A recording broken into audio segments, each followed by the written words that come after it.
Hello friends, आप सभी का मेरे इस चैनल में बहुत बहुत स्वागत है। आज मैं आपसे जिस टॉपिक पे बात करने जा रही हूँ वो है पंचायत ऑडिटर और असिस्टेंट ऑडिट ऑफिसर के मेंस में जीएस पेपर 1 के अंतर्गत कौन कौन सी विषय आते हैं, उनसे कितने कितने मार्क्स हैं। और हिस्ट्री के टॉपिक पे आज हम लोग बात करेंगे कि हिस्ट्री में किन विषयों को तैयार कर लेने से आप एग्ज़ाम में सारे 6 प्रश्न में से 3 प्रश्नों का उत्तर आराम से लिखकर आ सकते हैं। तो सबसे पहले हम ये देखते हैं कि बीपीएससी की जो मुख्य परीक्षा होती है वो आप सब जानते हैं कि 3 पेपर उसमें होते हैं, जीएस पेपर 1, जीएस पेपर 2 और आपका अपना ऑप्शनल। यहाँ पे पंचायत ऑडिट ऑफिसर के लिए या फिर पंचायत ऑडिटर के लिए जो मेंस की परीक्षा होने वाली है उसमें 4 ऑप्शनल पेपर हैं। इसके अतिरिक्त जीएस पेपर 1 और जीएस पेपर 2 जो है वो सभी लोगों के लिए सामान्य होगा, यानी कि आप किसी भी ऑप्शनल से हो, किसी भी सब्जेक्ट से ग्रेजुएट हो, कोई भी ऑप्शनल आपने चुना हो, आप सभी के लिए जीएस पेपर 1 और जीएस पेपर 2 का सिलेबस सेम होने वाला है। तो आज हम लोग देखने वाले हैं कि जीएस पेपर 1 जो कि आप सब जानते हैं 300 मार्क्स का होता है, उसमें 3 पार्ट में क्वेश्चंस आते हैं। सबसे पहले हिस्ट्री जो कि 38 मार्क्स का एक क्वेश्चन होता है और आपको 3 क्वेश्चंस लिखने होते हैं। टोटल एग्ज़ाम में आपको 6 सवाल दिए जाते हैं, उनमें से सिलेक्ट करके आपको किन्हीं 3 के उत्तर देने होते हैं। तो 3 के उत्तर देने हैं, सभी प्रश्नों का मूल्यांकन 3 है, तो आप 114 नंबर के हिस्ट्री का उत्तर लिख करके आ सकते हैं। फिर आता है करंट, राष्ट्रीय और अंतर्राष्ट्रीय जो भी घटनाएं होती हैं उस पर सवाल आते हैं। इसमें भी 38 नंबर का एक प्रश्न होता है और आपको 3 सवालों के उत्तर लिख करके आने होते हैं। तो यहाँ से भी आपका 114 हो गया। तीसरा जो आपका खंड है वो है स्टैटिक्स का, सांख्यिकी का, जिसमें कि डाटा इंटरप्रिटेशन से, मैप से, पाई चार्ट से ऐसे करके सवाल आते हैं। इसमें आपको 2 सवाल के जवाब देने होते हैं, 4 में से 2, जिसमें कि एक सवाल का 36 अंक होता है, तो टोटल 72। इन सब को मिलाकर आप देखेंगे तो आप 300 प्रश्न के जीएस पेपर 1 होते हैं। अब जीएस पेपर 1 बहुत ज़्यादा प्रिडिक्टेबल है, आप इसको बहुत अच्छे से तैयार कर सकते हैं क्योंकि इसमें जो आने वाले प्रश्न होते हैं वो बहुत ज़्यादा संभावित होते हैं, चेंजेस नहीं होता है, पैटर्न पे बना हुआ है। एक करंट ही ऐसा टॉपिक है जिस पे कि समय समय के साथ बदलाव होते रहते हैं। तो मैं करंट से कौन से संभावित प्रश्न हैं जो कि अभी विगत वर्षों में बहुत ज़्यादा चर्चा में रहे हैं जो चीज़ें, उनके ऊपर भी मैं टॉपिक बना दूंगी। और पहले क्या क्या ऐसी घटनाएं हो चुकी हैं जो कि आपको मुख्य तौर से राष्ट्रीय अंतर्राष्ट्रीय घटनाक्रम के अंदर तैयार करनी चाहिए, उस पर मैं एक अलग से वीडियो अगले वीडियो में मैं आपको बता दूंगी कि कौन कौन से टॉपिक्स आपको पढ़ने हैं। आज मैं आपसे हिस्ट्री के बारे में बात कर रही हूँ। हिस्ट्री आप सबको पता है कि ये बहुत ज़्यादा, इसमें क्वेश्चंस जो हैं वो प्रिडिक्टेबल होते हैं, आपको पहले से पता होता है कि इतना पढ़ के जाएंगे तो इतना बना लेंगे। तो आज हम लोग इसी के बारे में बात करने वाले हैं कि आपको हिस्ट्री से टोटल 6 प्रश्न आते हैं। उन 6 प्रश्नों में से आपको किन्हीं 3 प्रश्नों का उत्तर देना होता है। ये 6 प्रश्न का तैयारी आप अच्छे से कर सकते हैं अगर आप टोटल सब मिला करके 15 या 20 सवाल, 15 या 20 टॉपिक इस तरह से तैयार कर लेते हैं तो आप 6 प्रश्न को आराम से कर सकते हैं। आप सबको पता है कि अभी भी आपके परीक्षा में बहुत कम माने तो 1 महीने का समय है। अगर आप 1 महीने इन टॉपिक्स को तैयार करते हैं तो हिस्ट्री में आप आराम से क्वेश्चन 114 में से अगर आपकी मार्किंग बहुत कम भी रही तो आप 60 नंबर यहाँ से ला सकते हैं। 72 नंबर का स्टैटिक्स है जिसके बारे में मैं बताऊंगी आपको कहाँ से तैयारी करना चाहिए। ये मैथ्स का सवाल है तो इसमें गलत होने के चांसेस नहीं होते हैं। आप अगर सही बनाते हैं तो आपको सही अंक मिलता है और आप अगर गलत बनाते हैं तो आपके अंक जाते हैं। तो आप अगर इस पर अच्छे से प्रैक्टिस कीजिएगा तो आपके बहुत अच्छे मार्क्स आने के चांसेस हैं। तो आप अगर यहाँ पे से बनाते हैं तो आपको कितना भी, आप अपना आंसर कैसे भी लिखिएगा, अगर एक सवाल 38 नंबर का है तो आपको 18 से 20 नंबर आराम से दे दिया जाता है। और आप बहुत अच्छा लिखते हैं तो आपको 22 नंबर तक मिलते हैं। तो उस हिसाब से आप देखिए कि अगर आपको 18 नंबर या 20 नंबर ही मिलता है तो 60 नंबर आप हिस्ट्री से ला सकते हैं। और डीआई से आप सही करने का कोशिश कीजिए तो 70 अंक आराम से आप यहाँ से भी ला सकते हैं। पूरा सही करेंगे, स्टेप वाइज सारे चीज़ों को दिखाएंगे तो आपको 72 भी मिलता है। क्योंकि ये मैथ्स का सवाल होता है, मैथ्स की तरह बनता है, तो इसमें मार्क्स कटने के चांसेस नहीं होते हैं।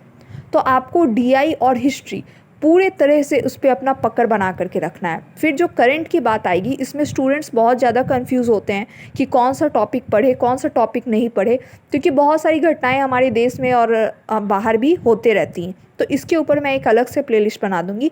आज हम लोग हिस्ट्री के ऊपर देखते हैं कि कौन कौन सी चीज़ें हम लोगों को पढ़नी है, जिसको कि आप 1 महीने में बिल्कुल आराम से तैयार कर सकते हैं। अगर अभी तक भी आप पढ़ाई स्टार्ट नहीं किए हैं तो आप बिल्कुल इसको तैयारी स्टार्ट कर सकते हैं। सारा चीज़ आप सिलेक्टेड पढ़िए, इसी से क्वेश्चंस आते हैं, क्योंकि जीएस पेपर 1 पूरा ही बहुत ज़्यादा प्रिडिक्टेबल होता है। तो आज हम लोग बात करते हैं हिस्ट्री के ऊपर। हिस्ट्री आपको पता है कि इतिहास और आर्ट एंड कल्चर से रिलेटेड हमारा जीएस पेपर 1 का पहला खंड होता है। इसमें ये जो आप देख रहे हैं पाल कला, पटना कलम और मौर्य कला, ये 3 टॉपिक बीपीएससी की सबसे फेवरेट टॉपिक में से। इन तीनों में से आप तीनों को तैयार करेंगे तो एक सवाल आपका यहाँ से बनना ही बनना है। तो ये 3 टॉपिक आप तैयार कीजिए, कोई एक सवाल इस पे से आएगा ही आएगा और आप एक क्वेश्चन यहाँ से लिख करके आ सकते हैं। ये 3 टॉपिक, पाल कला, पटना कलम, मौर्य कला। अब इसके बारे में आपको सब कुछ पढ़ लेना है कि इसके क्या क्या इसकी विशेषताएं हैं, इसका क्या क्या, इसको हम लोग किस तरह से इसका क्रिटिक्स निकाल सकते हैं, आलोचना कर सकते हैं। वो सब सारे संदर्भ में आप पास्ट ईयर का पेपर देखिए, आपको समझ में आ जाएगा। 2-3 तरीके से ही पूछा जाता है कि पाल कला के बारे में बताइए तो उसकी विशेषताएँ पूछ दी जाएंगी, या पटना कलम की विशेषताएँ पूछी जाएंगी, या मौर्य कला की विशेषताएँ पूछी जाएंगी, या फिर कभी कभी उसका आलोचना करने के लिए बोला जाता है। तो आप पास्ट ईयर का पेपर देखिएगा, आपको समझ में आ जाएगा। आपको ये 3 तैयार करना है, एक क्वेश्चन इसमें से आने ही आने हैं। दूसरा, अब आप आगे देखिए कि बहुत सारे आंदोलन भारत में हुए हैं, जिसमें कि बिहार का भी बहुत योगदान रहा है, क्योंकि बिहार जो है भारत के सभी आंदोलन में बिहार का योगदान तो रहा ही है। तो आपको बिहार और भारत दोनों को जोड़ करके सवाल आते हैं। जैसे 1857 की जो क्रांति थी उसमें बिहार का क्या योगदान था, या फिर कुंवर सिंह उसमें कैसे बिहार की तरफ से क्या उनका नेतृत्व रहा, ऐसे करके सवाल आता है। आप 1857 के आंदोलन के बारे में पढ़िए, एक भारत के स्तर पर और एक बिहार के स्तर पर पढ़ लीजिए। सवाल इससे भी बहुत सिंपल तरीके से आते हैं, आप ये टॉपिक कीजिएगा, आपका हो जाएगा। अगला है भारत छोड़ो आंदोलन में बिहार की क्या योगदान रही या बिहार की क्या भूमिका रही, ऐसे करके आपको पढ़ना है, एक भारत के संदर्भ में और फिर उसी को बिहार से देखते हुए पढ़ना है। फिर है सविनय अवज्ञा आंदोलन। ये 3 जो हैं, इन तीनों को आप तैयार कीजिएगा तो एक प्रश्न आपका यहाँ से आ जाएगा।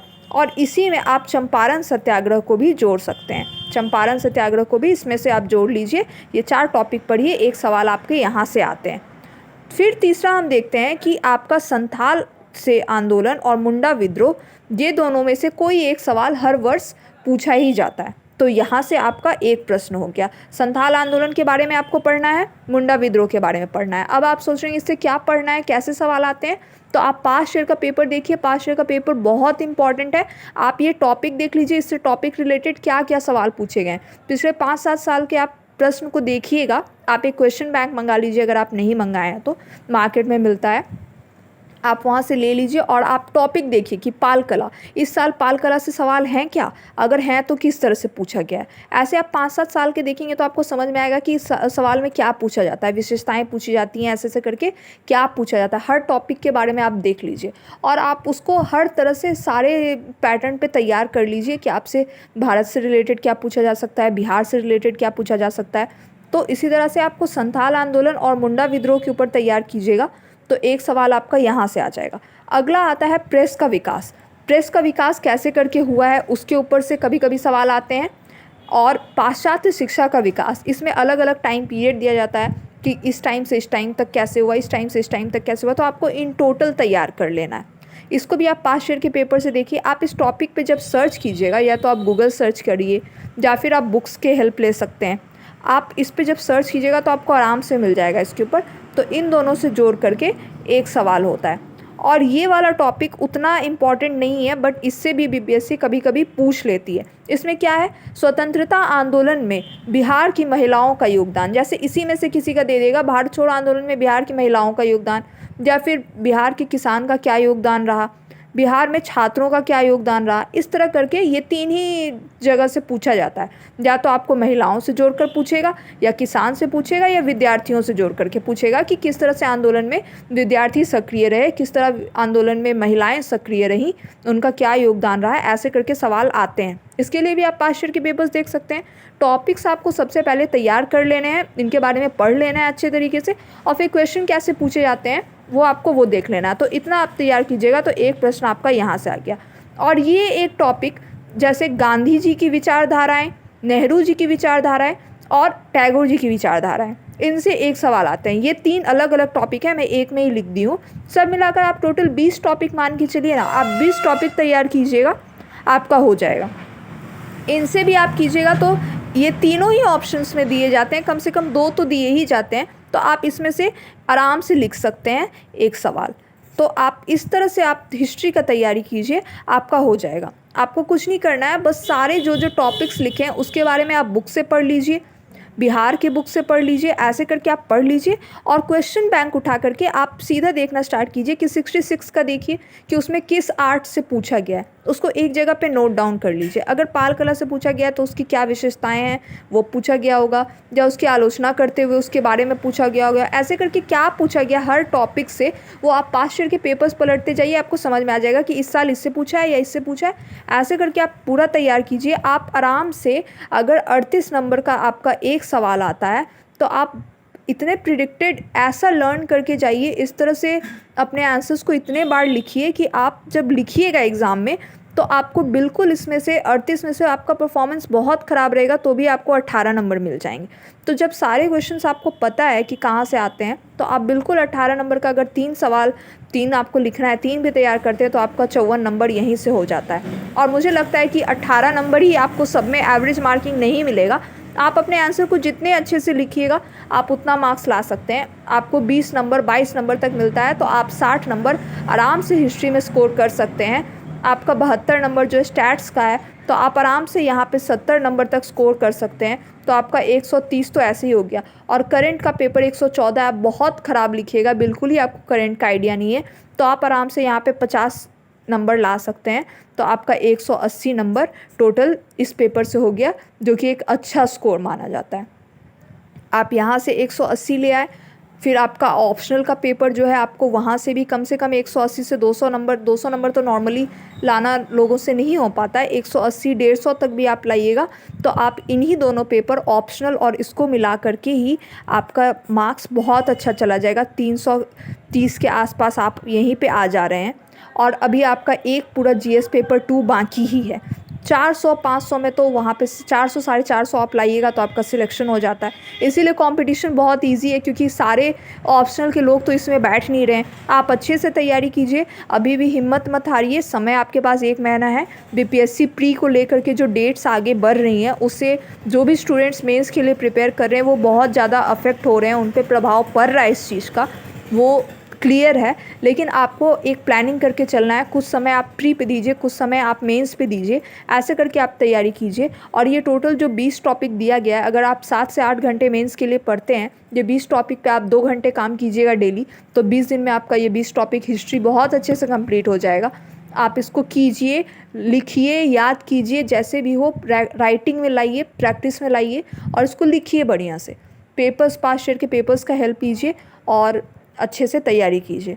अब नेक्स्ट वीडियो में मैं आपसे करंट से रिलेटेड कौन कौन से इंपॉर्टेंट टॉपिक्स हैं जो कि बिल्कुल संभावित हैं, कौन से रिपोर्ट्स आते हैं, कौन कौन से ऑर्गेनाइजेशंस हैं, संस्थाएं हैं जिनसे कि भारत के संबंध है, उनका क्या असर पड़ता है, उससे रिलेटेड मैं आपको अगले वीडियो में बताऊंगी कि आपको कैसे तैयारी करनी है, किन विषयों पर तैयारी करनी है। आप उस पर तैयारी कीजिए, आपका हो जाएगा। डाटा इंटरप्रिटेशन जो कि आपका स्टैटिक्स का पार्ट है, सांख्यिकी का पार्ट है, इसके बारे में भी मैं आपको अगले वीडियो में बता दूंगी कि आपको कहाँ से करना है। तो आप अच्छे से पढ़िए। ऑल द बेस्ट आप सबको। अगर मेरा चैनल अच्छा लगा हो तो इसको लाइक कीजिए, शेयर कीजिए, सब्सक्राइब कीजिए और आगे बताइए। अगर आपको कोई डाउट हो तो वो आप कमेंट बॉक्स में कमेंट करके पूछ सकते हैं। धन्यवाद।